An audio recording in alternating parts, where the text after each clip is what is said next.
Hello and welcome to the latest episode of the Talking Tradesman. With me in the studio today, I have a very special guest for a few reasons. I have a guest that collectively has travelled the furthest distance to be here. I have the first American in the studio, the very special Brian, Uncle Brian, the man from Pretty Boy, where you all recognise him. Yes, I've got Brian from Pretty Boy in the studio today. Brian, let's talk. Thank you for having me, my friend. Absolute I'm pleasure, honored. mate. I'm honored. First American. Yeah, mate, I'm over the moon to have you here. I know we've I hope been it's not the speaking. last. I hope not. I hope you're the first of many. Kick the Many. door open, We're going to get you over the States too. mate. That would be amazing. Yeah, That would be summer. amazing. Next summer, you're over. 100%. I'm definitely down for that, my man. We're going to do it.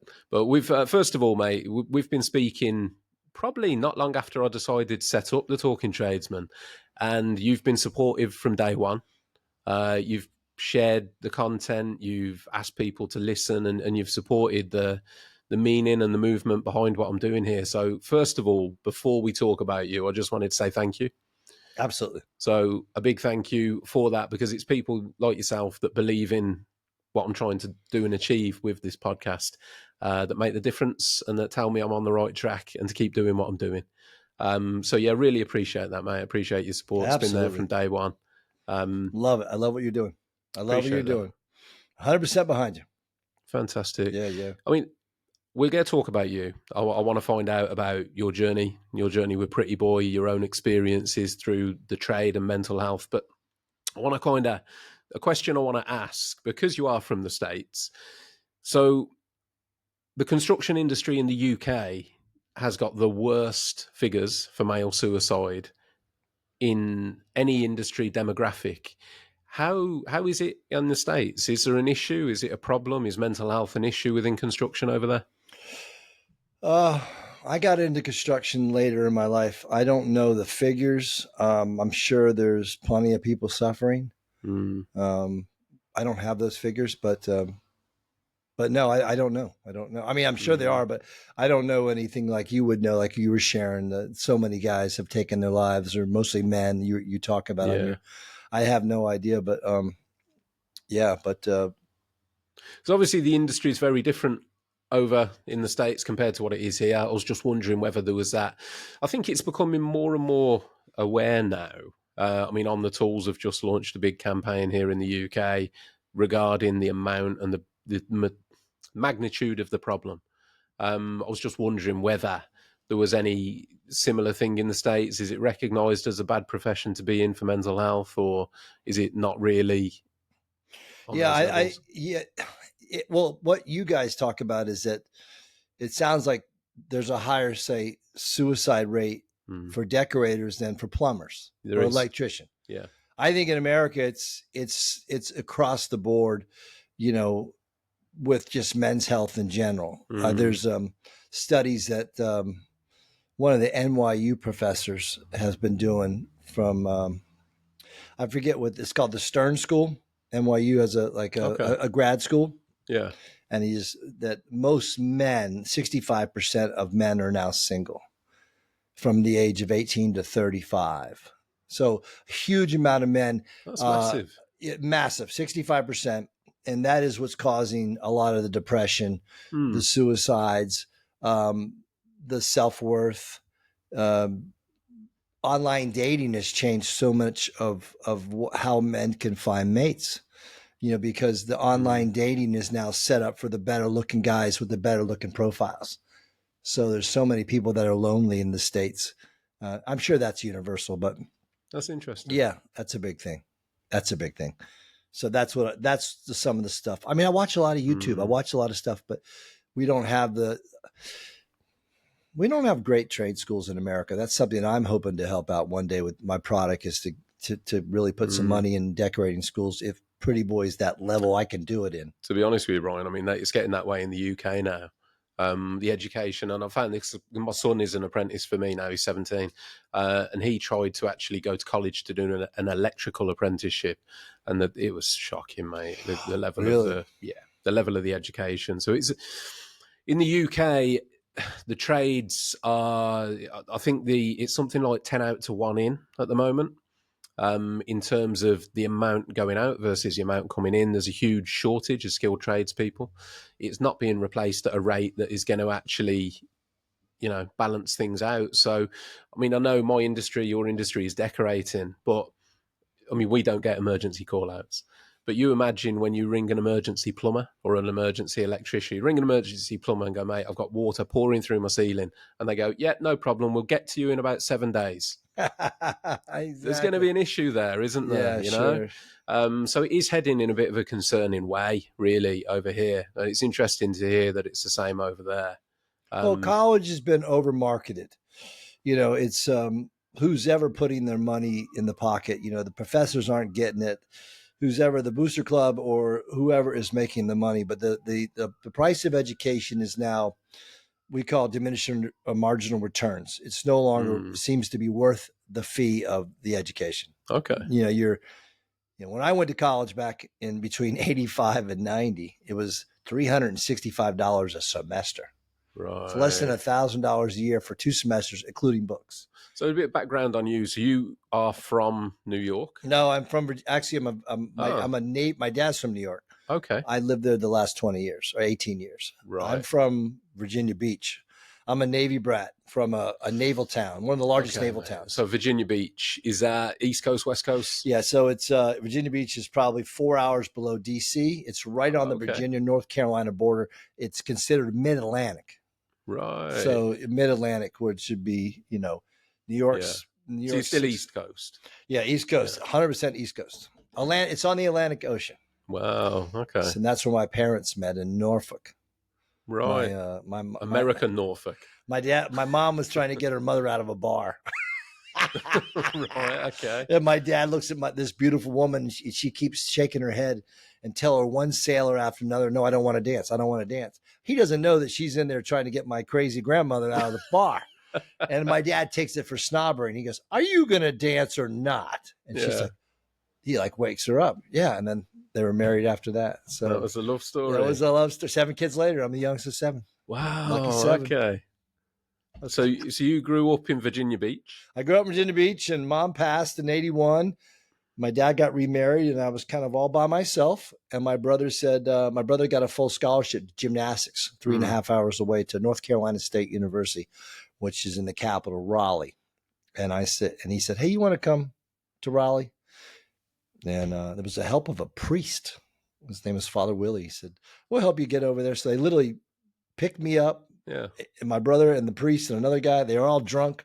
They picked me up on a Saturday morning, and they were all drunk. They were all hammered. Yeah, the priest was a major alcoholic. This guy was out of control, but he did get me out of Virginia Beach. Let's pause there a moment to say a massive thank you to our headline sponsors, Zinza.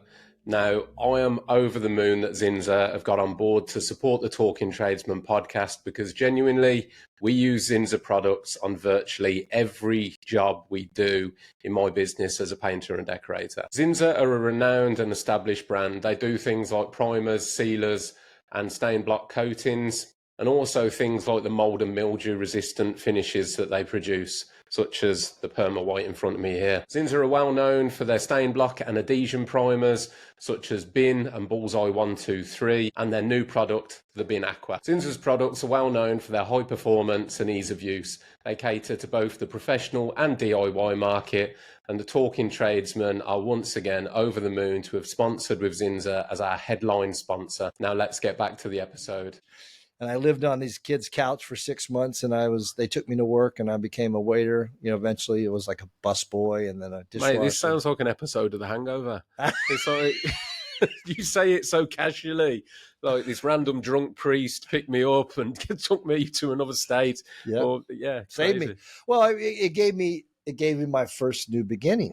I was getting in trouble in Virginia Beach after my mother passed, and there was nobody around me. I had no supervision. I was like 17, 18. And my brother he cared for me, and he always was kind of watching out for me. And it was the best thing that happened to me. I had I dropped out of high school. I had a 10th grade education.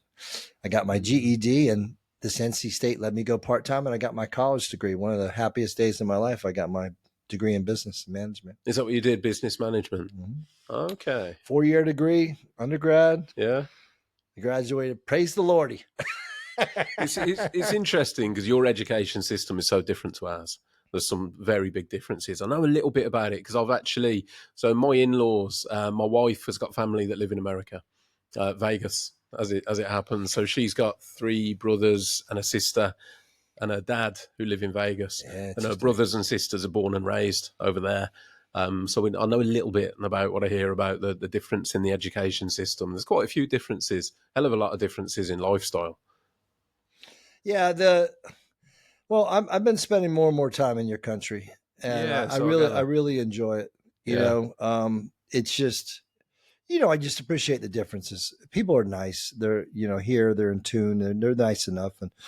And, but you know, education is unfortunately, you know, when I was younger, it was affordable, and now it's, and so going back to bringing it full circle to the trades, you know, I think if somebody does it right, if they really bring a good trade together, and they've kind of wiped out the paint and the paint and decorating trades. They're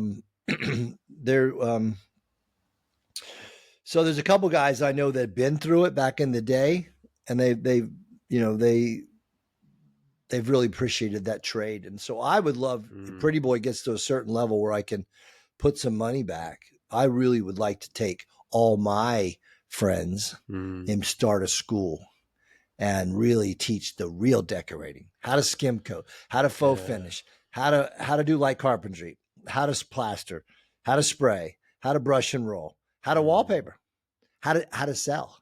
Yeah. The thing that education doesn't teach you is business 101. How much money do I need? What's a good loan? What's a good interest rate? Yeah. How much money am I going to make? How much taxes do I pay? Do I set up as an S corporation? Do I set up an LLC?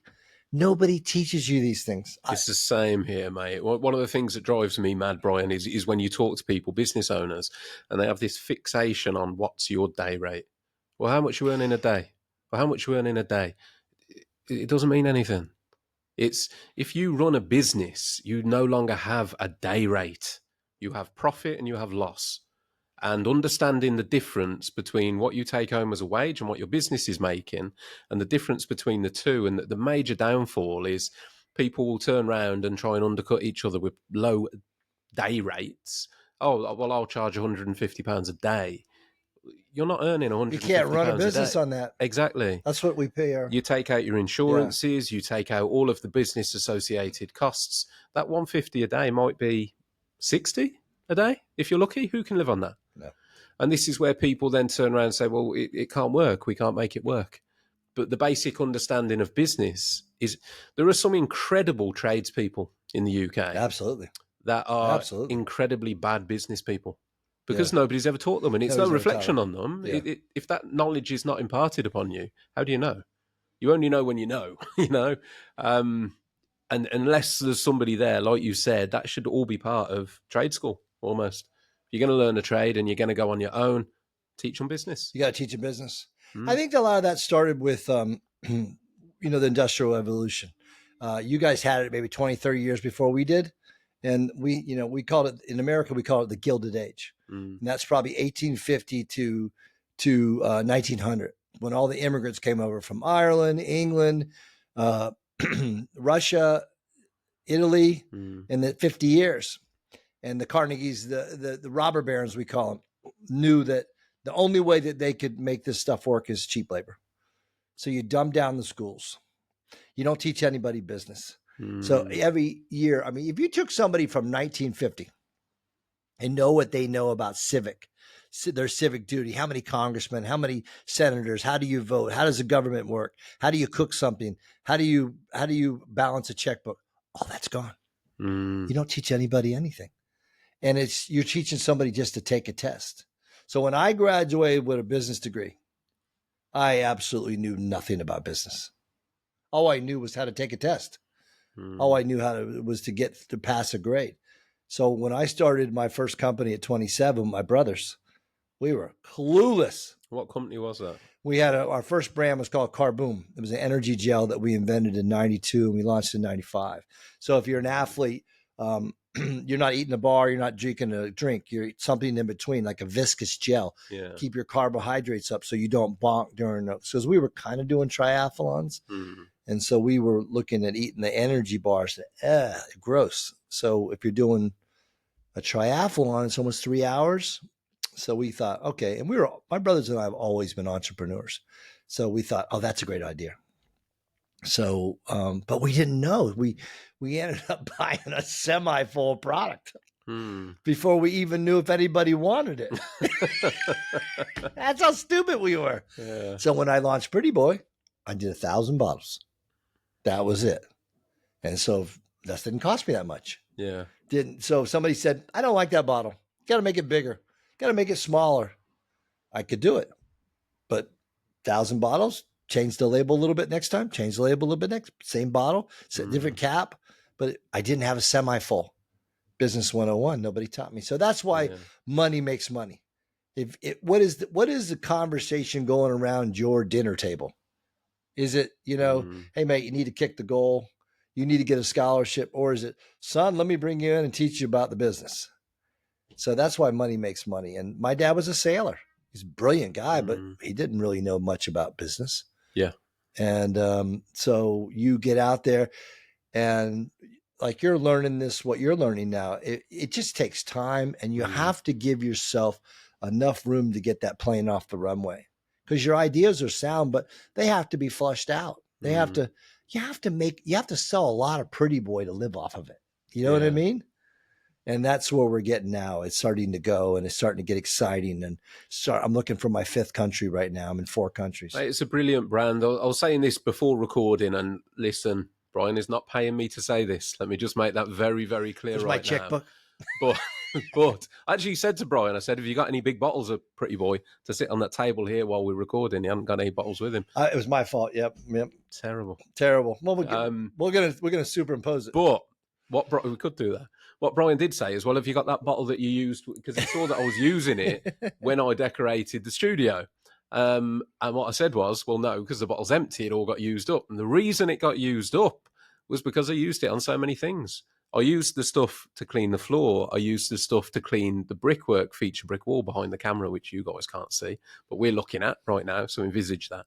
I used it to strip the wallpaper. I used it to clean my brushes and rollers while I was working.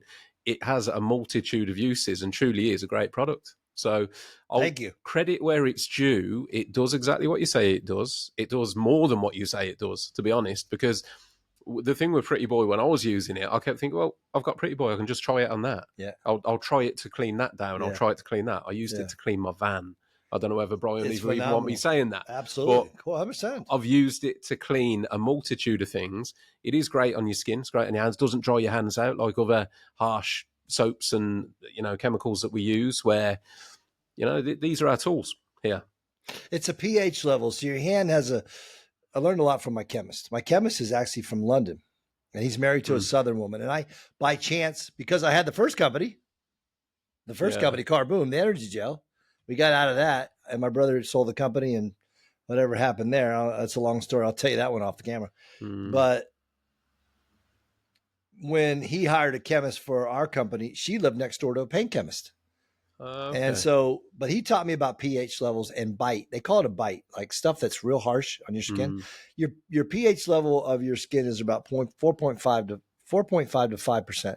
Some of these chemicals, like stuff that people are degreasing with, or the stuff that you strip the wallpaper with, mate. They're like 14, 16. Yeah. So they literally will break down the wood.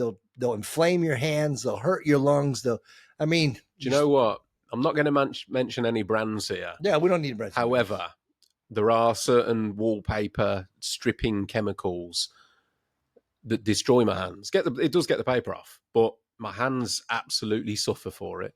And the degreasing as well, because we do kitchen resprays and kitchen Have you tried Pretty Boy for degreasing? I haven't yet. It's phenomenal. Phenomenal. There we go. Next one up. But the degreaser, again, same thing, destroys. I try to wear gloves. Yeah. And then you got the problem with the gloves. If you wear the plastic ones, they rip and burst through because the way you're scrubbing with them, or if you wear material gloves, they get saturated. So the only part you need that heavy degreaser is by the hood. The rest of that stuff is a different game. Okay. So you only need that heavy degreaser if they're heavy cooks, right there. The rest of it's Pretty Boy. Right. If they're light cooks, you don't need anything. Yeah. Because all you're trying to do is get some of that grease off of there. But and I'm going to be giving a talk at the paint and deck show. Okay. I'm doing 20-minute talk on cleaning. They asked me to do it, so we'll see how it goes. Where are you going to be doing that? Is that on the main? On the main. Okay. Brian on the main stage. Yeah. I mean, it won't be as big as this. No, it won't be as big as this.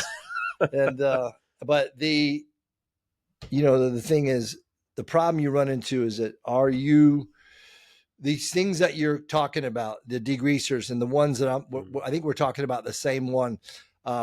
They can end up doing more damage than the good.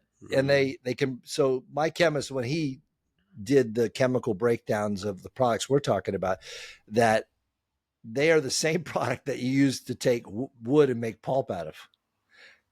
And you're sitting there cleaning your cabinets with it. Right. So, and then it also will stay in the wood and it'll affect the finish. Okay. So again, Pretty Boy, all you do is make that bucket up and use a green scrubby, a light scrubby that doesn't bring too much water to it. In fact, the Surf Prep now has a addition where you could probably just spray a little bit of diluted Pretty Boy on there and hit it with that. Okay. What you're trying to do is get that surfactants to lift that grease, wipe it off, let it dry, water on the rag, ready to go. One thing about Pretty Boy is nobody's complained about any type of residue. Yeah. So it's becoming the go-to product. It just takes time. Just got to get word out, mate, haven't you? You got to get word. You got to get people to. Well, I'll be honest here. When I first saw Pretty Boy, I looked and I thought it's just another soap. Yeah, honestly, and that's my opinion's changed. So don't be cutting that anybody. But yeah, my opinion has completely changed. And I did look at it and think it's just another soap. It's not. It is. It's better than that. Like I say, it's the multitude of uses, and it does. This all sounds like an advert now, but it's just the honesty. It cleans, it conditions your brushes. Your brushes feel great after you've washed it out and the stuff. It's a great product, mate. It deserves the credit and the plaudits, and you deserve the success with it because you've done something that not only is a good product, but it benefits the trade, helps the trade, and is, makes our job and life easier. That's a good place to pause a moment and say a big thank you to this episode's sponsors, Q1. Q1 offer premium masking solutions, the perfect choice for the professional that demands perfection. Q1 tapes deliver clean, sharp lines every single time. They're designed for superior adhesion and easy removal, leaving no adhesive residue. In addition to the tapes, Q1 offer a whole range of surface protection. Using Q1, your projects look professional and the results speak for themselves. Available in most stores and online at q1tapes.com. The Talking Tradesman would like to offer our sincere thanks to Q1 for offering your support to raise mental health awareness and supporting the podcast from day one. I can speak personally, and I say that I use Q1 in my business on every project. With that said, let's get back to the episode. Yeah, and save money, keep yourself out of harm's way. Yeah. Get rid of the, some of that wallpaper stripper. Reason it's so toxic is that is actually when glue had enzymes. So they're keeping that like 1950, 60 formula around. Pretty Boy's going to replace that because it's just exactly what you need. You don't need that toxic product. It's just an overkill. Once people stop buying it and disappear, and it's terrible for you. But when I made Pretty Boy, when I hired that chemist, and I decided to move on Pretty Boy in 2016. When I got back from this spiritual trip from India and Nepal, I started. What? Let's go back. Let's go back. So I feel like we're missing a huge period of interest there. So tell me about that. Tell me about the whole journey, the spiritual side, and where you came about there. Let's go to the beginning of that. So like anybody, I've had a normal life where you go out there and you live life. And as I was approaching my 50s, so my late 40s, I was partying a lot and I was having a good time. This New York? Yeah. I was in Manhattan. I was having a blast, but there was something missing. there was something that I wasn't getting at. So when I turned 49, I decided to kind of give up the partying. And I could feel all this tension and pressure and stuff. So I was in New York City. So I had done some yoga. So I went and started doing daily yoga. I started learning how to meditate, and I studied some Buddhism. So the city was full of great bars, but it was also full of great teachers. I had some amazing shaman. And to back up, when I was in my college days, I saw a movie that Bill Murray did. It's called The Razor's Edge. I think everybody should see it.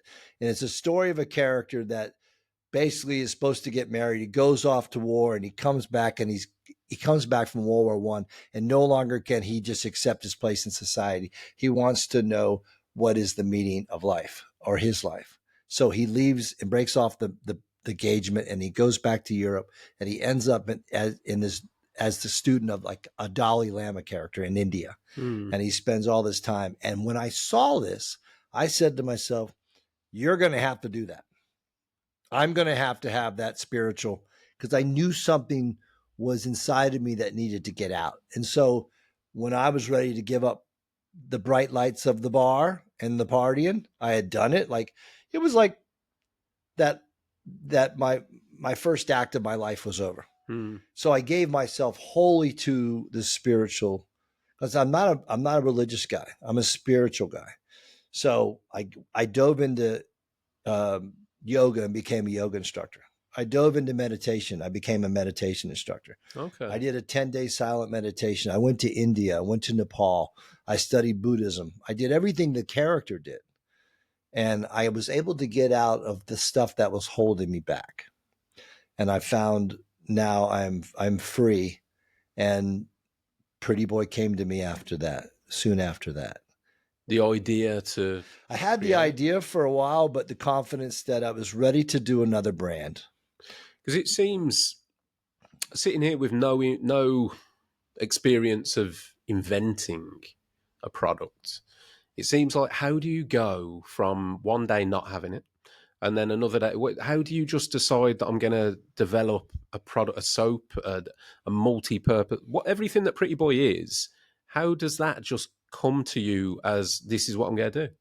Well, I graduated college in 1990, and I tried to work for people, and I realized quickly off I was not corporate America. So it starts from there. It starts from being a rebel. It starts from wanting to be your own boss. How do you make money? So I did stand-up comedy, and I loved it, but I wasn't going to be a full comedian. Ken Jeong from The Hangover knew that guy. He was a friend of mine. Really? At the time, he was going to do. Ken Jeong was he was the Chinese, the Korean guy in The Hangover. Yeah. Chow, whatever. Chow, that's it, Mr. He was Chow, my buddy. Yeah. He was my buddy. Way. And there's a claim to fame. Yeah, I wonder if he still knows me now. Who knows? But and then I tried to play music. I played guitar, and I was always looking for something that I could get out of the humdrum of life. And so that was one of the many, to invent something.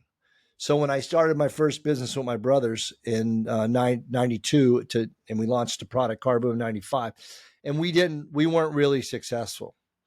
But what you were successful on is standing on the high wire. We invented something that people were ingesting, and it's stressful as hell. And once you're willing to get on that tightrope and do it, you can do it again. So when I was ready, when I had given up the bright lights and the partying, and I went to India and Nepal, and I came back from India, and I said, okay, it's time to start. And Pretty Boy was one of the many ideas I had. But I was painting, I started painting. I was painting professionally. And I thought, well, I can invent this product, and I can run it through my. Okay, so you were painting anyway. I was painting apartments in Manhattan. Right. So you were in the industry. I was in the industry. Okay. So, and it was glaring that nobody wanted to look at the elephant in the room, latex. 2002, when I started painting professionally in Philly, the guy said to me, the oils are going away and the latex are going to resemble an oil. So And then I said, what do I clean my brushes with? And the guy says, Dawn dish soap. And I started cleaning my brush with Dawn dish soap. And I said, that's the wrong product. And why am I the only one that sees this? Why doesn't anybody see this? That we're getting rid of the oil. We're going to latex. You're trying to make latex more virulent, more aggressive, more like an oil. Poly 2Ks, Poly 1Ks, injected with resin. No cleaner. No cleaner. So Purdy, Corona, all these companies should have invented their own cleaner. Yeah. But they want everything to go bad. And that's the philosophy that I don't have. I want to save things. I'm coming from that's a scarcity mindset. Why didn't Purdy, why didn't Corona make their own cleaner? Yeah, man. 20 years ago. With you saying that now, it does seem like a glaringly obvious. So when did I first? I took over my business 2001. And everything was oil still then. That was oil. But it was common. So I used to have the Brushmate box, the solvent box, full of oil brushes, coloured one side, white's the other. And you would always have 2 to 4 litres of white spirit or terps in the van for cleaning your brushes. Yet when water-based paints took over, all of a sudden then we don't carry cleaner. No. The only cleaner that I used to carry was the brush cleaner for the hybrids, the one that had the trace element of oil in because it would kill your brush otherwise. So yeah, it's interesting that you say that because now you've said that, it's like light bulb, like of course. I'm like, because when you have an idea, like when we came up with the gels, Carboom, our first company, everybody dove on. So within 5 or 6 years, we were number 2 gel. In 5 or 6 years, there's 10 of them. So why am I the only guy out there still with this product that saves, 85, 90% of everything on the job market is latex. Yeah. And you don't want to give anybody anything to clean it. Yeah. And the damage that dish soap does is ridiculous. It's not expecting to see the chemical of latex. It's not what it's formulated for. So it leaves 70% of the glue on there. And then it leaves all this fat wax and lanolin, which is what's a cheap way to keep Mrs. Johnson's hands moisturized. That ends up on the brush. That ends up in the roller. That ends up in the finish. Right. So when you clean your brush with Pretty Boy, you go, oh, that's what it's supposed to look like. Because we formulated it for the brush. Yeah. It took me 18 formulas to get there. It took me almost 9 months. And we got there. So now people are waking up to it. So I'm going to be the verb. So when somebody eventually knocks me off, they go, oh, that's like Pretty Boy. I got you. Because you don't say Kleenex, you don't say tissue, you say Kleenex. Yeah. You don't say soda, you say Coke. Well, mate, you're definitely getting that way over here. Yeah. You're getting more and more. And I noticed recently a post in a decorators forum. And somebody had posted the bottle of your Pretty Boy and along the lines of, so what's the hype with this? And the amount of people that jumped on the comments actually praising it and saying, oh, it's great for this, it's great for that. It's not just, because I think there was one comment, it's just soap. Yeah. But the amount of pushback on that, actually it's not, I use it for this, I even read somebody who said that they used to, or they put a bit in their sprayer or something like that to help something or other. I can't remember. It cleans the sprayer. Yeah. And there was all sorts of support. And again, the multitude of uses, people were just there going, I'll use it for this. It was almost getting comical because it was like, you can use it for anything, any type of cleaning. So yes, mate, you deserve all the success with it. It just seems, now you've said that, it seems like a glaring hole in the market that you're the only one that's identified. I knew as an entrepreneur, seasoned entrepreneur, if you sell it as a brush cleaner, it will never work. It's not enough. Yeah. So when my chemist helped me finish this formula, he said, look at the wallpaper because latex is a glue. He kept saying, it's going to be good on wallpaper. And then right away, a couple guys were using it for the caulking. They were putting it in a bucket, adding water, throwing in the rags, wringing it out and caulking with it. So what Pretty Boy is 4 surfactants that are formulated, very concentrated, super concentrated. You said how much foams up. It's the 4 surfactants are going to reawake the latex. We call it re-wetting formula. So it does that for that latex, also for the wallpaper glue. And it just happens to be a great dirt cleaner because it lifts the surfactants of dirt up. Mm. But the real formulation is to re-wet glue. And that's why it's so good on the brushes. And the conditioner is a water-based conditioner. It's actually a hair conditioner. Okay. So what that does Makes is sense. puts a moisture barrier on the brush. So that's why people can precondition with it. Silky smooth, yeah. Silky smooth, and also it'll clean up easier. Same with the roller. So a lot of guys in America, they throw the rollers away. But when you clean them, you take the time to clean them, you guys do a better job of that. Now you've got a roller that's been conditioned with Pretty Boy. Mm. So those fibers are going to stay more independent. So it's going to lay the paint down nicer. Mm. So eventually, I think brushes and rollers will come preconditioned. Yeah. And I'm hoping to get involved in that. Yeah, definitely. So the brush, because the brush off the shelf will take damage that it'll never respond from. Yeah. Meaning, and that's why a guy that is old school will get his brush wet, because it's less like it's going to dry by the ferrule if it stays wet. But now all of a sudden it's preconditioned. So it's less likely that, because some of these brushes are $25, $30. There's some amazing brushes coming out. There's like amazing brushes. And if you're going to spend that money on the brush, why wouldn't you look after it? Absolutely. You've got some great new brushes in the guys that distribute my product, Access Decor. They make beautiful, beautiful brushes. And they're kind of on the par with the Airworthy and Kevin's brush, the Paint Warrior. They're really good brushes depending on what your stiffness is, what you want. Because we used to use brushes that, Purdy was always the high-end line when I was a kid, when I was starting, Purdy and Corona. But people have caught up. Yeah. People have caught up. I must say, I mean, when it comes to Access, so full disclosure here, I use a range of I've got different brushes that I prefer for doing different things.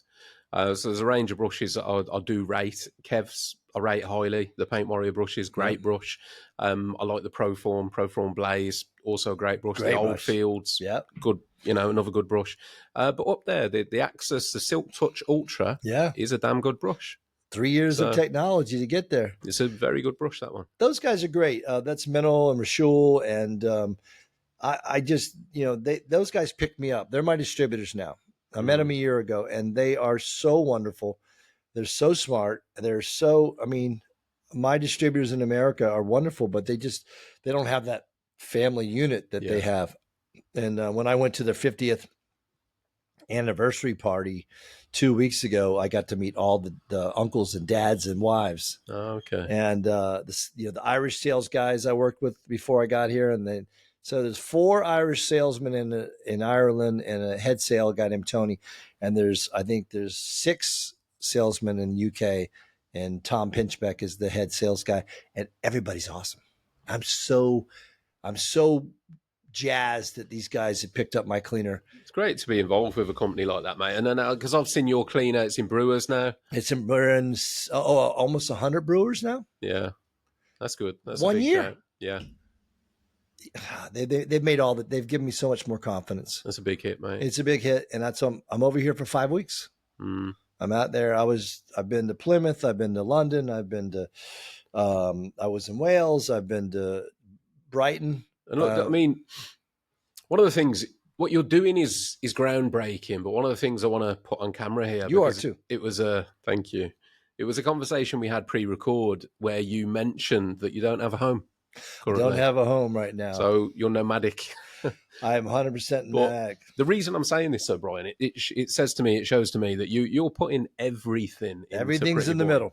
Everything's in the middle. Everything's in Pretty Boy. Everything's in the middle. And I've got to respect somebody that will do that. So there's all respect to you for doing it, mate, because you're all in. All in. Yeah. No plan B.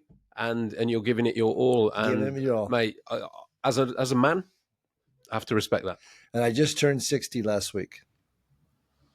So you're never too old or never too young to start again. Definitely not, mate. You know the old joke where the guy wakes up one morning, it's on this whole line we're talking about, and he hears the voice, Vegas, Vegas, Vegas, right? You heard this joke? Yeah. And then he goes to he gets on the plane and goes to Vegas, and in the middle of the air it's Caesar's Palace, Caesar's Palace, Caesar's Palace, right? He lands and he hears roulette, roulette, roulette. He takes all the money out of the bank, right?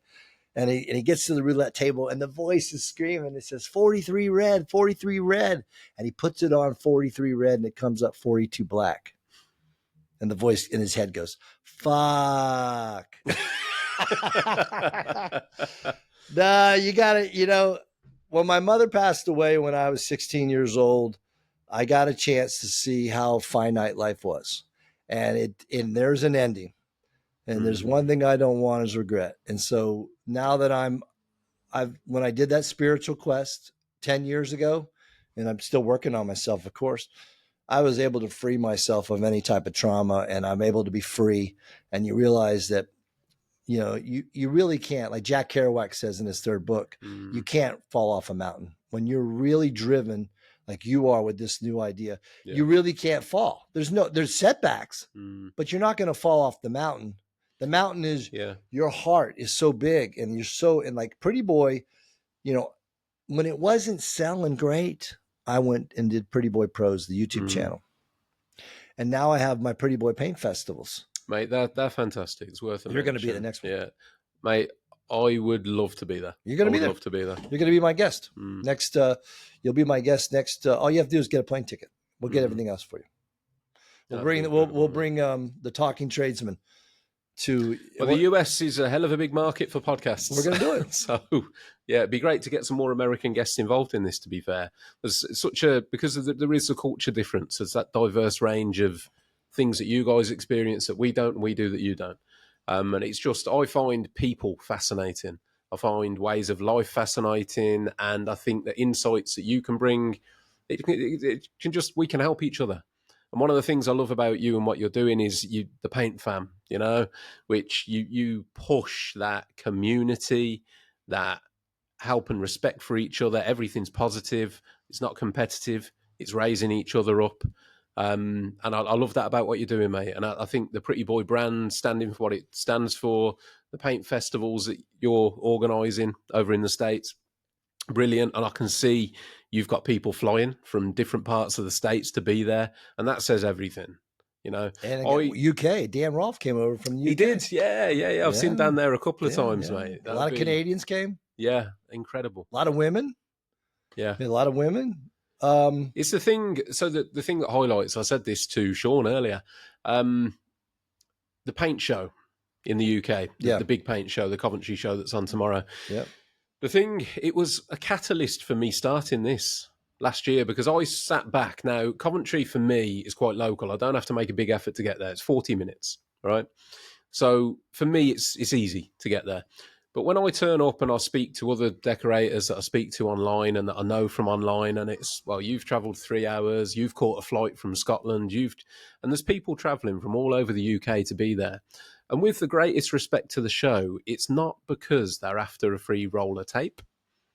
There's some great exhibitors there, and there's definitely point in going because there's the networking, there's getting to know the people behind the brands. So there's definitely that point. However, in honesty, everything that you can get at the show, you can get in the trade centre. There's not a special product that you can only get in Coventry that day. You can get it all elsewhere. But everybody comes together because it's the community. It's the feeling of belonging. 100%. It's the camaraderie, the brotherhood, sisterhood, partnership. What you get to meet people that you talk to online all year round, and you get to meet them in person, go out for a meal, go out for a drink. And it just shows the importance, because one of the biggest factors, the risk factors when it comes to, again, unfortunately, the high suicide rates is attributed to the loneliness of the trade, to the amount of time, the isolation, the amount of time.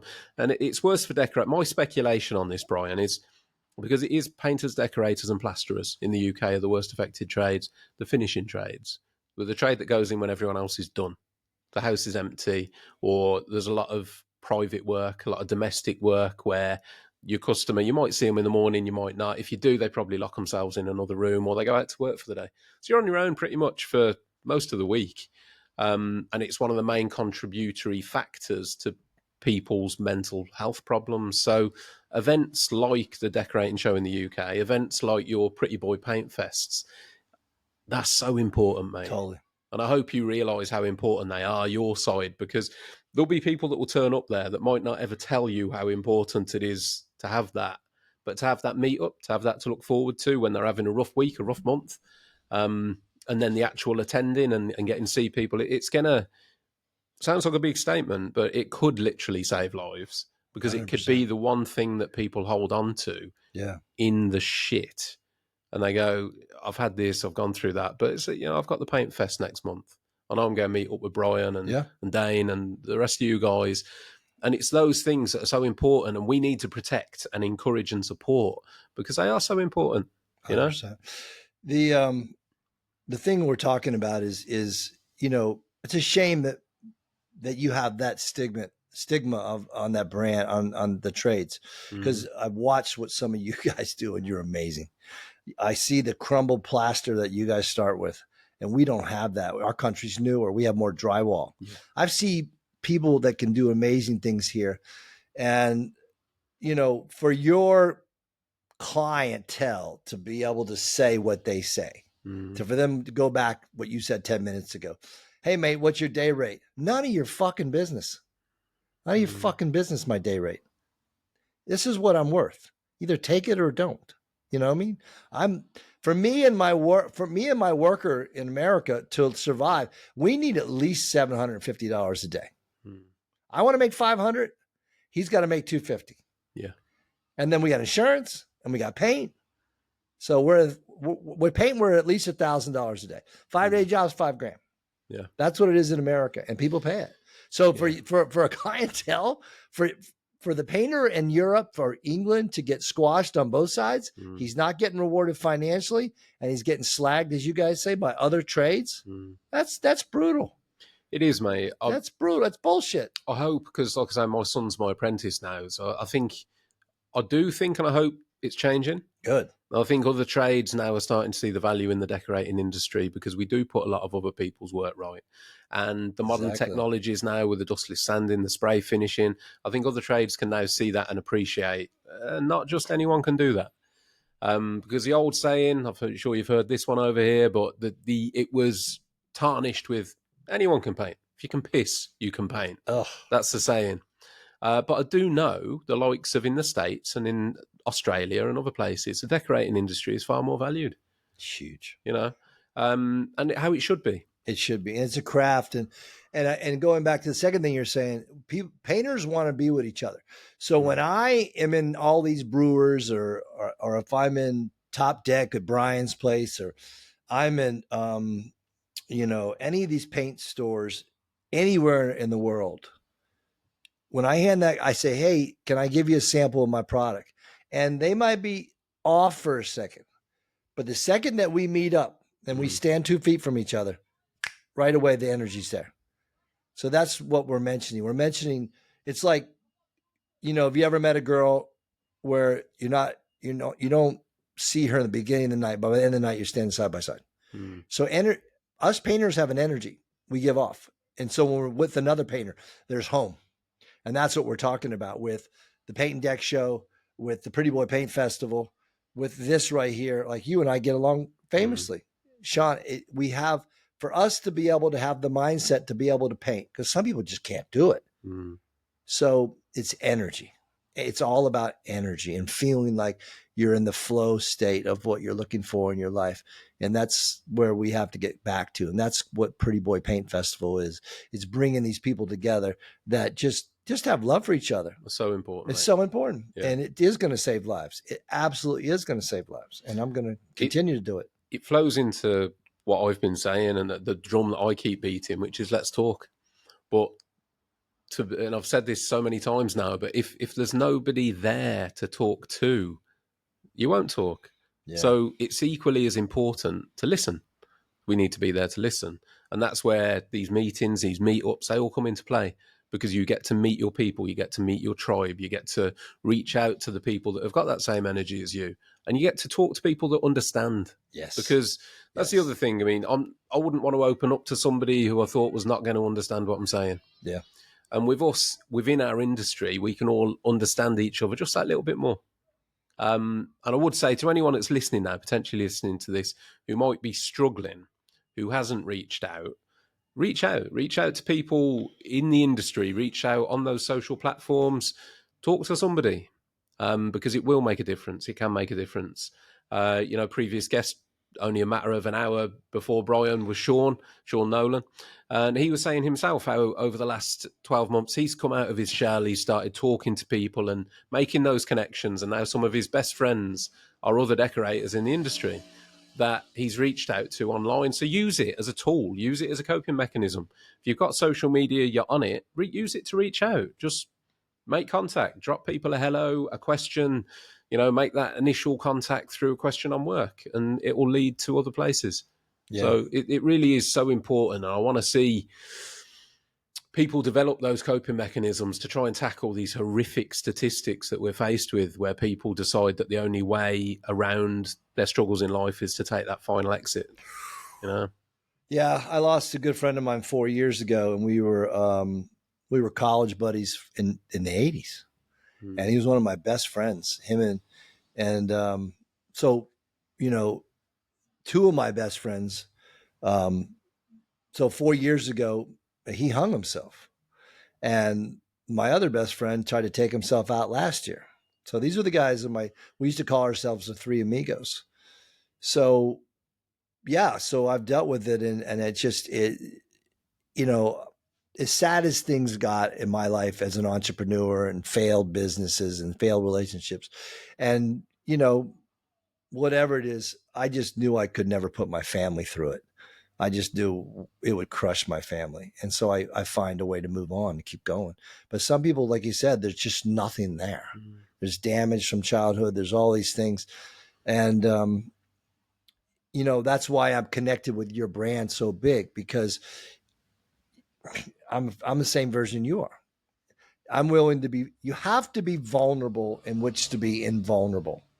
And people aren't willing to be vulnerable. They're holding themselves in, and then eventually it feels like there's nobody there for them. And then that seems, for that to be an option to take yourself out, that's many years of a lot of things going wrong. Yeah. That's no support from the family. And what's happening now is everybody's staring at their phone. The old days, I used to be a great joke teller. And back in college, we would have the keg around, and there would be 30 guys listening to me tell jokes. And all I need is one or two other decent joke tellers, and we could tell jokes for hours. And everybody would sit there and listen, and you would tell jokes. Try doing that now. Hey, man, how long is this going to take? I got it. So people are losing that human connection. Yeah. And where does it end? Yeah. How do we get it back? So you and I pushing these agendas, the Pretty Boy Paint Festival, Paint and Deck Show. And one thing you can do is when somebody reaches out to you, like if you're a really good decorator and somebody reaches out to you in that back channel, you got to answer them. I don't let anybody fry. People ask me all the time, can I get a free sample? Can I ask you something? A lot of guys have inventions they want to run by me. I don't ignore anybody. Everybody I get back to. Give me your phone number. Let's talk. So that's part of me giving back, is that I give people my time. And that's it. For me, it's too important to let somebody fry out there. If you're willing to do that, if you have all this knowledge and you're afraid to share it, where are you at in your life? You're not really fully developed human. Like, you're a decorator and you're sitting there having to take time out of you're looking at the Talking Tradesman, and you're taking time out of your life and your kid and your wife, because it's important to you. And this is where it is to me too. So hats off to you and what you're doing, because it's beautiful. And I think it's going to just thank you, keep Ryan. going. I appreciate that, mate. No, I'm in. It's a funny one, because I want it to be big because it will reach people. And in order to do that, I've got to push it. But at the same time, that's not the agenda. I don't want it to be big because I'm craving 1,000, 10,000, 1 million views. That doesn't mean anything to me. But what I know is, in order to reach people, for people to know, a little bit like Pretty Boy, you've got to know it's there. You've got to know why it's there. And it's the same as what I'm doing with the podcast.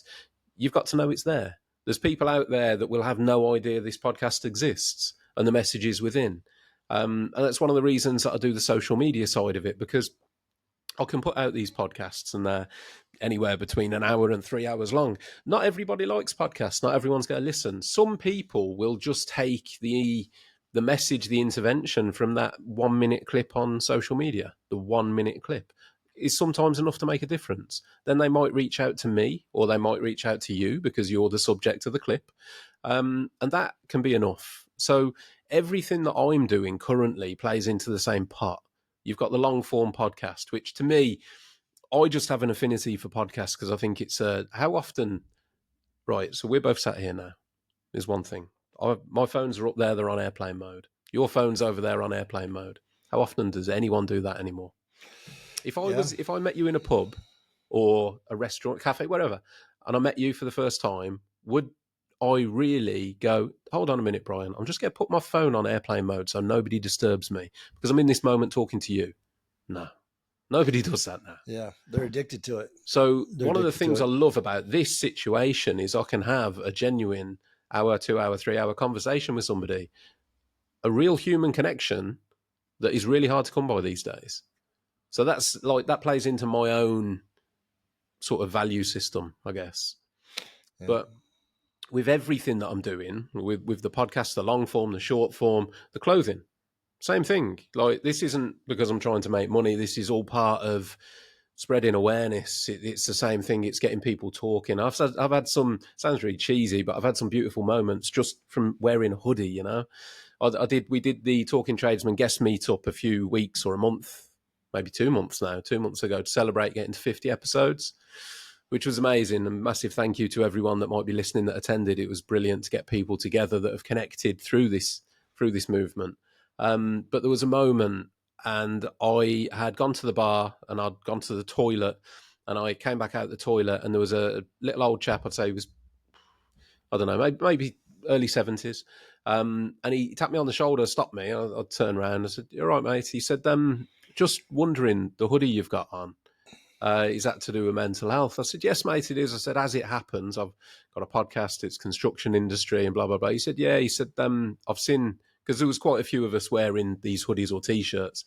He said, "I've seen a few of you over there, and I read it, and I thought," he said, "I just wanted to stop you and say well done." He said, "I lost my son 3 years ago to suicide." Wow. He said, "And my son was a builder, and he was 36. And he said, I just wanted to say well done, and what you're doing needs doing." And that was it. You know, go and enjoy your night. And that was one of those moments, mate, where he went off back to his table, and I just stood there for a minute, and it was like, wow. Yeah. You know, those moments. Yeah. And it just shows, man, there's a crying need for people to help each other, you know. Well, it's what you're supposed to be doing. You have a gift for it. You know, I've watched many of your podcasts, and, you know, you're natural at it, and just keep doing it, and the money will find you. There's no money right now, but the money will find you where you can keep it going and hire people to help you and do it in different countries and bring it in. So I don't know, people, I have a Pretty Boy Paint Festival, and I charge for the booths. It's how I make extra money, and just starting to get there. And I've offered Russ a free booth for next year, because this is what I believe in. I don't have a lot of money, extra money right now, but that is what I'm putting my money where my mouth is. And I'll help you if you need to get a hotel room.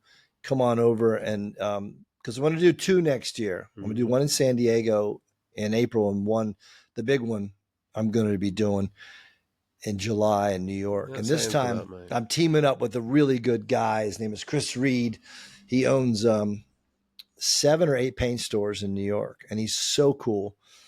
And he's going to bring his people with my people, and we should have like maybe 200 or 300 painters this time. Wow. It's going to keep growing. So what I mean by Pretty Boy Paint Festival is what we're talking about. And they asked me last night if I'd be interested in bringing one into the UK. And so, of course. Brilliant, mate.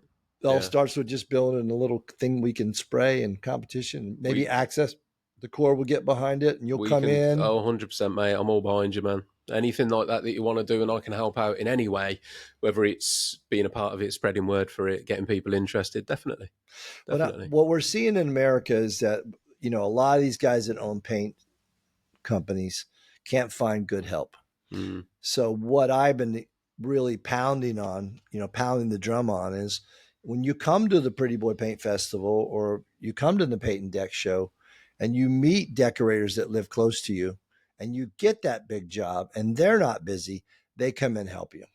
And we've been really pushing that. Dane and I really have started the paint fam. I mean, did we come up with those words? I don't know, but Dane would say it from, paint fam and the paint van. And then, so, we've both been out there and he was he let me stay with him for a while when I was traveling around, but people respond to it hugely. So whatever you can do in the UK to keep doing this and, give people a little bit of a lily pad to kind of heal. You guys are just super hard on each other sometimes. I see that a lot. And it's something that, when you Brits you're just wonderful, but you can give somebody the business. I've seen it. I've seen guys get that and like sitting in a bar by myself, I can see guys team up on another guy and you guys are good ball busters. You're really good, man. Yeah. You guys can jack with the best of them. It goes under the banner of banter. Yeah. And I've got a friend circle. The banter is strong, shall we say? But you do have to watch yourself, man, because those words, they go in. And even when you think it's just banter, it's just a laugh, there are limits. If at the end of the day it's affecting somebody, it's gone beyond banter. Yeah. And unfortunately, building sites are rife with it. And bullying gets described, hidden, disguised as banter. Yeah, that's the problem. There is genuine banter, and I'm all for it. Oh, sure. If you're on a level, and if I develop a relationship with somebody as a colleague, as a friend, and you get to know people's boundaries, and you can then explore banter that way. Absolutely, man. I'm all for that. I'm not like the banter police over here, but when it's somebody that maybe you don't know, it's a youngster, an apprentice, and that's another culture thing in the UK. It's like giving the apprentice shit. Always, the apprentice jokes, the apprentice pranks. There's a line that gets crossed, and let's be honest. So with the UK, the government are doing very little to support construction workers. They're doing nothing to support the crisis in mental health. They're doing nothing to support the suicide crisis. So with that knowledge in mind, we can either sit and moan that the government are not doing anything, or we can help each other. Exactly. We can take the bull by the horns. Absolutely. And help each other.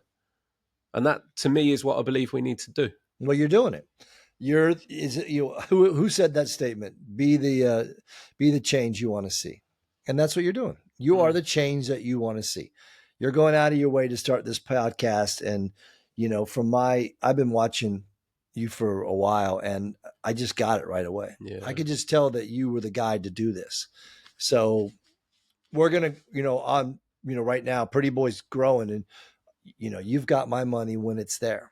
We're going to help because I just, it's so important because, money you can't take it with you. No. As a buddy of mine said, there's no luggage racks on a hearse. You know what I mean? True story. And there's only so much money you need. And we're seeing this greed out there that I don't think we've seen. Some of the problems are, when I was graduating college, Ben and Jerry came out with this statement that a healthy company, the CEO would not make more than 20 times the average worker. Now the CEOs are making 400 times.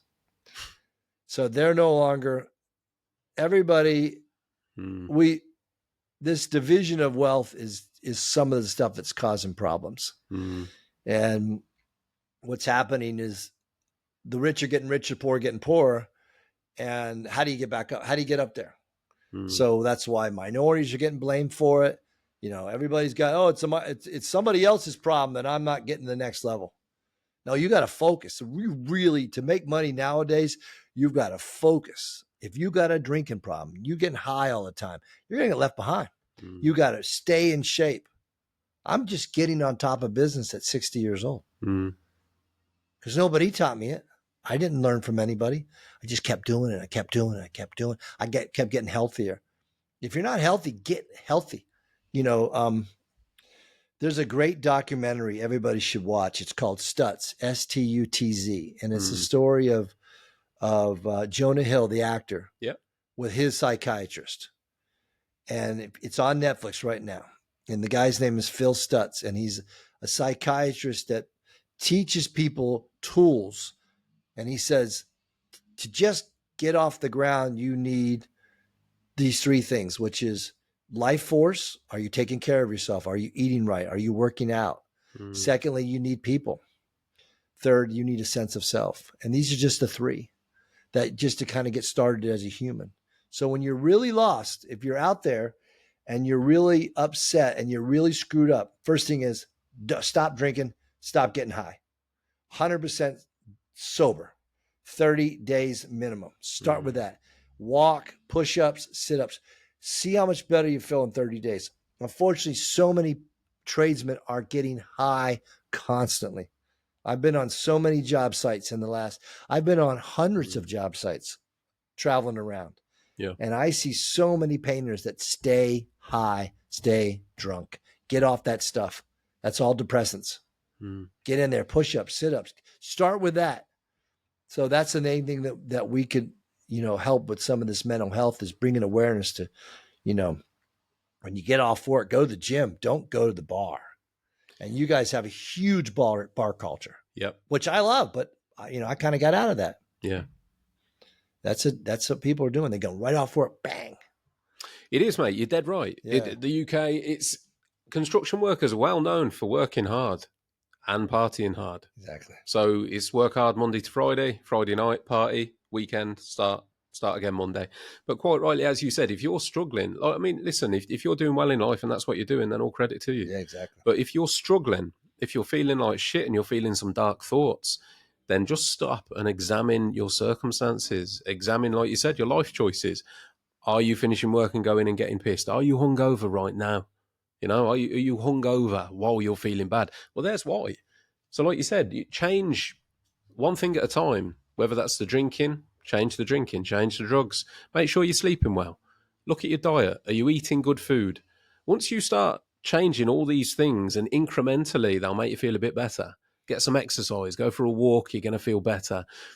Once you do all those things, if you get a good night's sleep, if you are not hungover, if you get some exercise, there's three big things there that are all going to make you feel better. Yeah. I guarantee you, if you can do those things for a prolonged period of time, by the end of a month, you are going to feel better. And if you're not and you're still struggling, then by all means, go and seek some proper attention and help. Because there are people that are struggling with deeper things, with historic things that need looking into. Trauma. Exactly. Trauma is a huge one. How many people have been molested, beat down? So what happens when you stop drinking is the alcohol does a wonderful job of blocking or shrinking the amygdala, which is your fight or flight.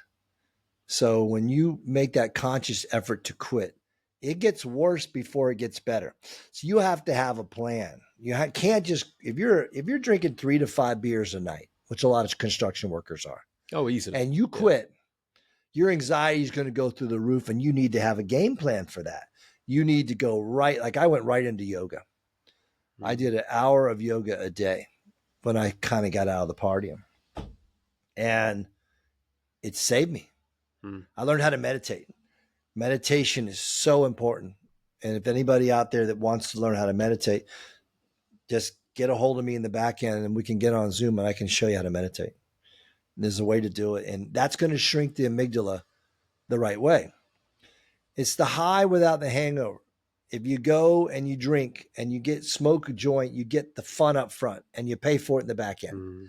The things that are sustainable are doing the work up front and getting the joy in the back end. So when you meditate, you do the work. When you go to the gym, you do the work.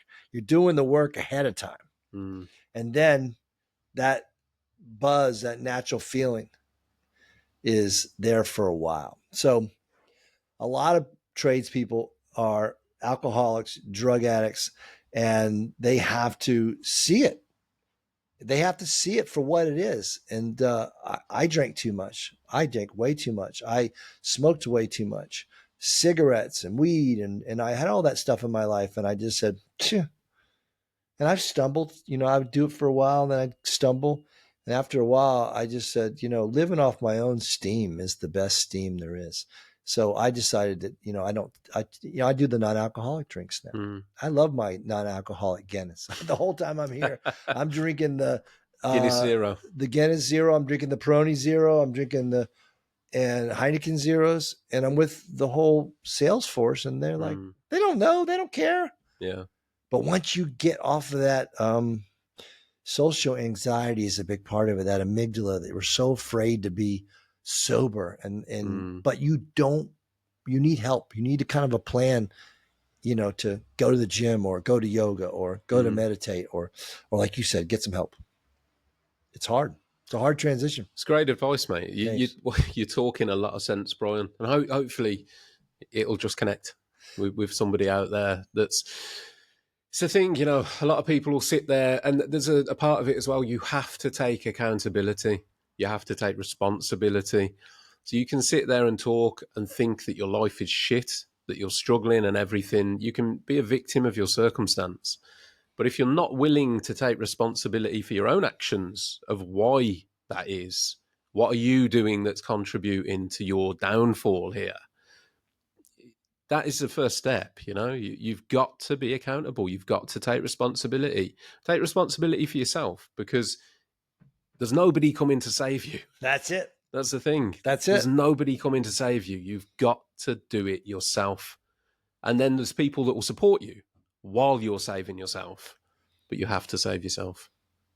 It's hard to teach somebody that, it's going back to like, how was I able to start a product and make it successful? I believed in myself. And, how do you believe in yourself? How do you believe that there's so many people out there that want to get out of the trades business and do something else? How do you do it? I'm tired of being a decorator. How can I become a life coach? How can I become a chef? And you've got to work your passion project a little bit every day, and then it turns into something. So when I was painting apartments in Manhattan for years, when I decided to make that move to make Pretty Boy, I'd come home at night and I would work on the formula, work on the name, work on the logo, and get it going. That took 2 years. And then when all of a sudden I got those 1,000 bottles, it's in front of me. Nobody wanted the product.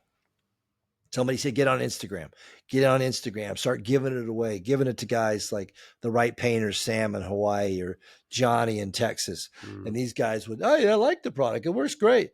And you slowly build and build and build. But if I would have quit anywhere along the line, I wouldn't be sitting here right now. So it's very hard to give people that have been broken down in life, that's been beat up, that their dad or their mom said, you're shit. How do you get rid of that? How do you let that go and give yourself a new beginning? And that's what we're talking about. Yeah. How do you give yourself a new beginning? You're ready to take your own life. You're at your wit's end. How do you say, oh, fuck that, man. I'm worth saving. I'm not taking myself out. That's a razor's edge. It's such a hard question, mate. Yeah. And I think if there was an easy answer to it, wouldn't be the statistics that we're looking at now, because it is a hard question.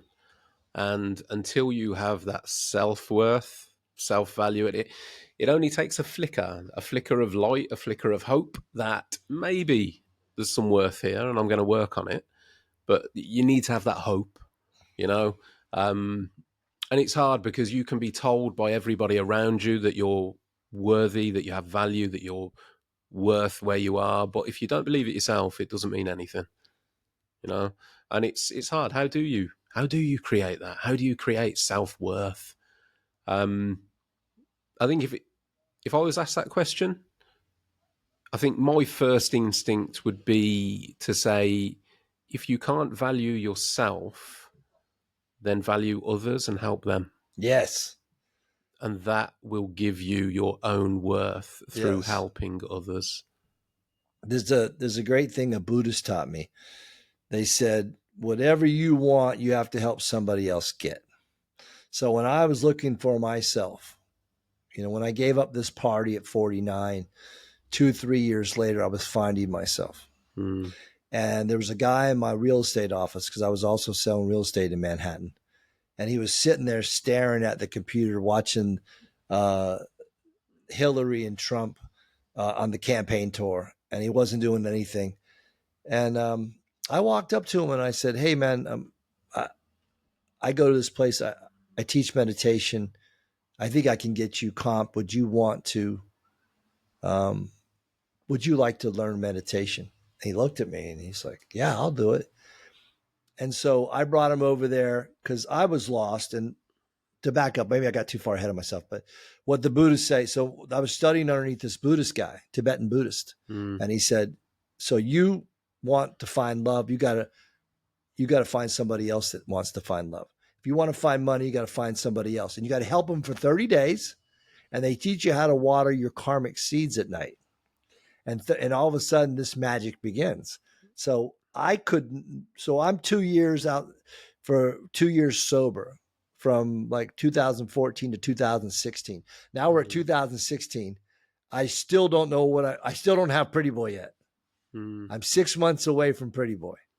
And this Buddhist tells me this thing, and I walk up to this guy right from that class, walk into my real estate office, and I said, "Would you like to learn how to meditate?" He said, "Yes." I got him comped. It was $250. I got him comped.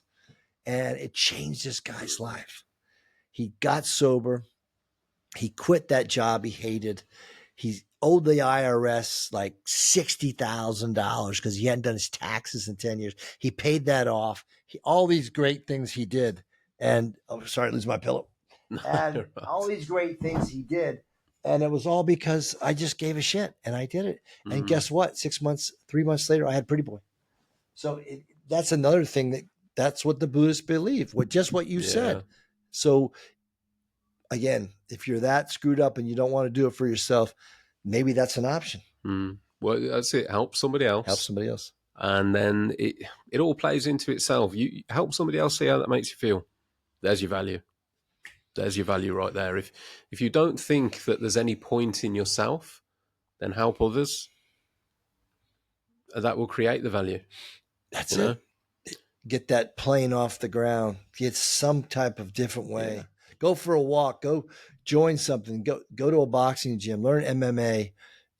Take a meditation class. Take a yoga class. Take a salsa class. Anything to move. Absolutely, move. Yeah. You got to move and helping others. Yeah. So, I mean, the thing is, it's worth saying as well. Shit things happen in life, and people go through horrific things, horrific events, bereavements, traumas, and that's okay to feel what you're feeling. It's okay to feel bereaved. It's okay to feel devastated. It's okay to feel at a loss, depressed, sad, anxious, angry. It's okay to feel all those things, but there comes a point where you have to move. So if something has happened to you, it's okay to feel it. It's okay to sit in that moment and process it. But there comes a point where you have to take responsibility and move on, move forwards or move sideways. Just move somewhere, move to do something else, be something else. You have to move. The beauty of it now is that because of the internet, you can get help on your computer now. It's right there. Before you had to, go and call somebody, make an appointment, go in there. And now you can sit in front of somebody on Zoom and start the healing and start the process. And, for me, whatever happened to me with my mother's death, whatever trauma that happened after that, because I had a pretty good childhood, and then I was abandoned, trauma in, trauma out. So when I got into that meditative state, when I got out of the party and I got into yoga, it starts opening up this expansiveness and you get courage. And then then the trauma floats up and then it leaves you. As long as you're partying, still stressed, your body has a way of defending itself. It won't bring the trauma up. It'll leave it down there. It'll keep storing it. So I can remember when I really got into my spiritual awakeness, when I started working on myself every day, the trauma would come up, and I can remember I'd be good 3, 4, 5 days, and then this emotional mud would come up, and I'd feel like crap for 2 or 3 days, and it would leave me, and it just finally, it all came out. Like purging. So it's a purging. Our bodies have an amazing ability to heal, but you have to feel like you're worthy of saving. And you're worthy of saving, 100%. And if I can help personally, just message me. I'm happy to help. It's a deep statement, mate. We've gone deep. That's why I love what you're doing. Look, there's, you know, when I get my chart read, I've had my chart read by my brother's wife is she's a David Forrest grad. He's a world-renowned astrologist. She's always like, your moon is in this house, which means that you're here to help.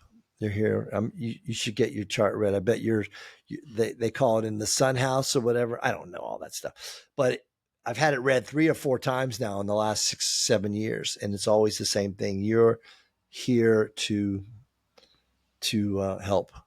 And that's kind of where our energy is, to help.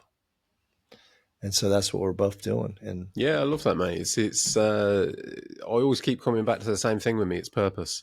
You know, since doing the voluntary work that I was doing, and the education and everything that's led me to be sat here today, it's all purpose. And I find that it's got equal value to anything. It's such an important part. I've got many purposes. I've got purpose as a father. I've got purpose as a husband. I've got purpose as a friend. And I've got purpose doing this. You have just one son? One son, one daughter. Well, you have a daughter. I didn't know. How old is the daughter? My daughter, she'll be 12 in 3 weeks. And you've been married like 20 years? No. So that was with my ex-wife. Ex-wife, we split up 8, 9 years ago now. Okay. My son, as I say, he's 17. He'll be 18 in April. Okay. My daughter's just about to turn 12. So, yeah, I've been remarried on my second marriage now for, I'll get shot for getting this one wrong, 6 years. Possibly. Nobody's listening. I think, yeah. This is the one the wife's going to listen to. You're a dead man. Yeah, exactly. You're a dead man. And if you listen, she knows. I love you. I love you, baby. It's been so good. Time passes so quickly. I don't know. So much love. Yeah, so many. 6, 7. I can't think of what. We actually renewed our vows in Vegas because we had all her. Do you have Elvis? Came over. I don't know, man. Come on, man. we did not. We didn't have Elvis, but we had what we did do, like a little Whitechapel renewal thing because it was always on her list of what she wanted to do. So we got married here in the UK. And then we got married on Christmas Eve, actually. It's wedding anniversary coming, yeah. Got married on Christmas Eve, and then the following October went to Vegas because her family are there. Did the whole little chapel thing, had friends and family come over, and did Vegas as Vegas is meant to be done. Had a wild time in Vegas. But yeah, been remarried 6, 7 years now. Good for you. Good for you. I've never done it. I'm not really the marrying type, but you know, I'm more the boyfriend type. Fair enough. Yeah, I knew that I was like 12 years old. I'm the youngest of 7, and I think I was 12 when my brothers were coming home from the military, the first round, and they had kids. And I remember pretty distinctly watching one of the nephews. He was like 3, crying in the back of a car on a hot summer day. Snot and tears. Yeah. Exactly. Yeah. Fuck that. And no, I actually said that doesn't look like any fun. Yeah. And that was it. I never, I've always had girlfriends, but I've, never thought about it. There was a couple options, but I'd never change my life how it's been, Brian, as we said before. But my wife, so obviously I'm remarried. She's got no kids. She's a fantastic stepmom. But she was the same. She didn't want kids, looked at it and thought, no, it's not for me. Yeah. And she's then inherited mine, in fairness. But yeah, I did the stereotypical thing, mate. I met my ex-wife when I was very young. I was 21. We got married at 22, had my son at 22. Very young. I thought at that point, I was mature. I thought I was a man. Took over my business at 17 years old. Wow. So grew I was up young. Grew up very young because of my own childhood. My mum and dad split when I was 8. My mum left. I grew up with my dad. My dad was a drinker. So there's all this input. I grew up very fast, took over the business very young, thought I knew who I was, didn't. Got married young, and we grew apart. Yeah, no, there's so much change between 21 and 30. Oh God, Oh, yeah. it's different. I'm a different person. It's a different world. Yeah, and then again between 30 and 40. You're coming up on 40, right? Turned 40 this year. Woo! Yeah, I turned 60. Well, fair play. Yeah. August. Because 60 is a new 40. Absolutely. I'm glad to hear it because that makes me 20. Yeah, exactly. If you take care of yourself, it's not really age. My dad's 94, and he's in great shape. Oh, wow. Still drives. Yeah. Married to a younger woman. Talk about marriage. My dad's been married. He was married to my mother for 31 years before she passed. He got remarried right away because those guys, every woman wants to meet a widow. Already trained.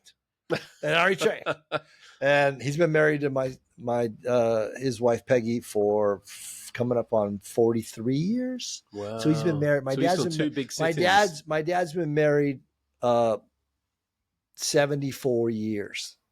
Wow. Between two wives. Okay, yeah, I'm well away from that, Brian. Well, what I'm saying is if you keep yourself healthy. Yeah. That's another thing about trauma. There's always another act in life. There's, as much as you think you're down, you can start something new. I mean, I started this business, Pretty Boy, at 52. So here we are 8 years later.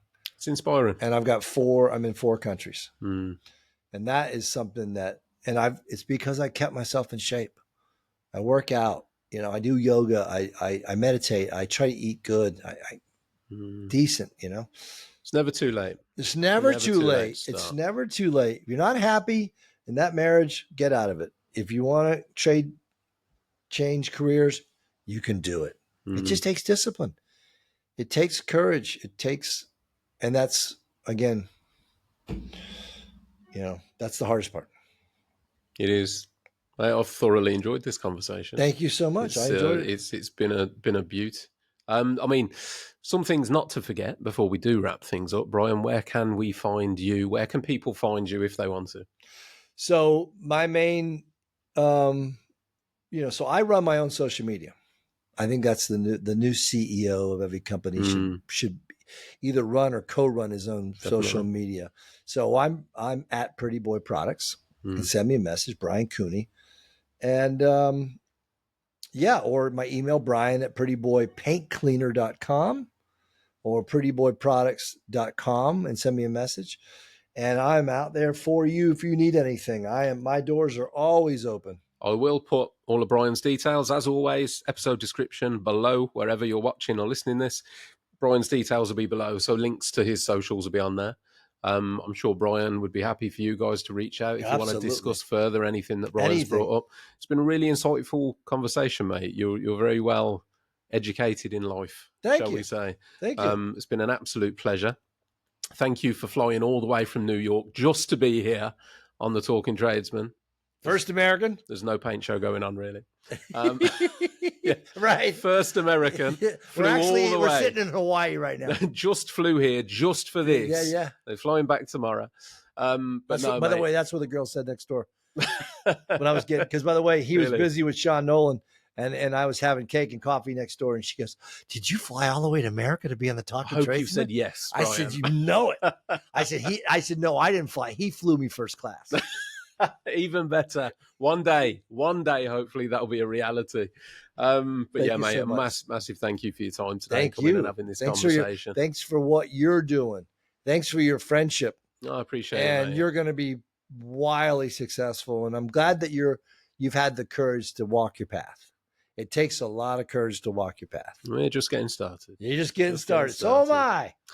Before I forget as well, a big thank you to the guys and girls at the Funky Peach for the guest merchandise that they supply. I have bestowed the hoodie, the t-shirt and the beanie, the new winter beanie, as modelled right now by Brian himself. Absolutely. So big thank you to you guys for the support that you give, being able to send the guests away with a gift. Massive thank you. And thank you to everybody for listening. We will catch you soon on the next one. Brian, absolute pleasure, my man. Happy painting.